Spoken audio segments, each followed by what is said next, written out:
das questões que estavam sendo discutidas. Então, nesse sentido, eu quis praticar a filosofia desde sempre, e foi a isso que me dediquei, tá certo? Sem assumir, vamos dizer, profissionalmente a identidade de filósofo, porque eu acho que é simples fato da filosofia ter se transformado numa profissão, coisa que só aconteceu muito recentemente, é coisa dos últimos 15 anos, né? Já é um sinal de degradação extrema,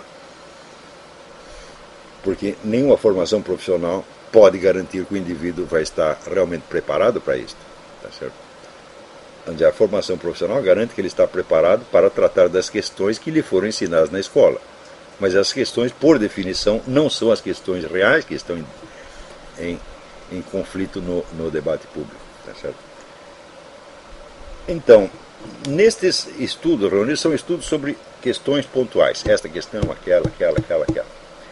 Mas um certo grupo delas, num certo grupo delas, foi possível, então, eu tornar mais explícita esta concepção da filosofia, baseada, sobretudo, no exemplo de Sócrates, Platão e Aristóteles.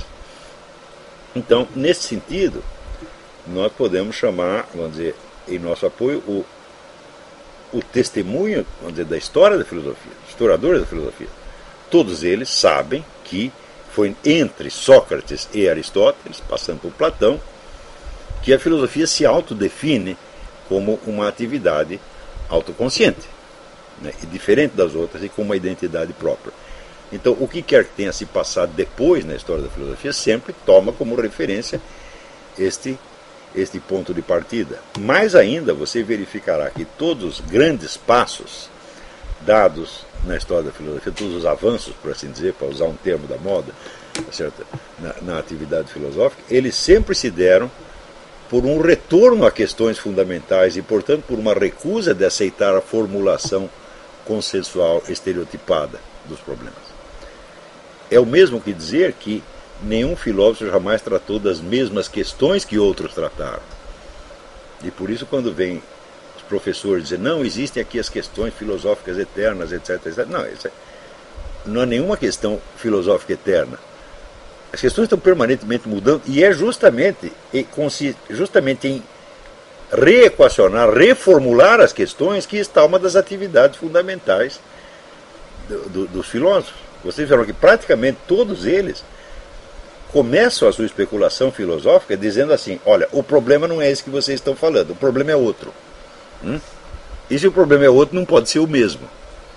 Então, isso quer dizer que quando você observa ali, por exemplo, Santo Tomás, Duns Scott, eles estão recolocando os problemas fundamentais. Eles não estão partindo, vamos dizer, de uma formulação programática pronta e estereotipada. Não estão oferecendo novas respostas aos mesmos problemas. Eles estão tentando dirigir o foco da atenção desde problemas estereotipados para problemas substantivos. Mesmo quando não conseguem ter as respostas. Ou seja, mesmo quando você não consegue ter a solução desses problemas, é melhor você estar orientado para a realidade do que você estar orientado apenas para uma disputa de palavras e símbolos culturais estereotipados.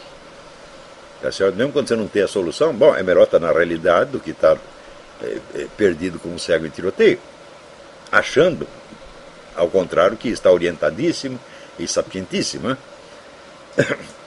Então, quando você estuda a história da filosofia, você vê que cada grande filosofia começa com uma reformulação completa dos problemas. E começa, por quê? Porque entre uma filosofia e outra, o conhecimento humano aumentou. Chegaram novas informações. E a formulação antiga já não basta, você precisa reformá-la. Entendeu? Reformar e às vezes modificar completamente. Então,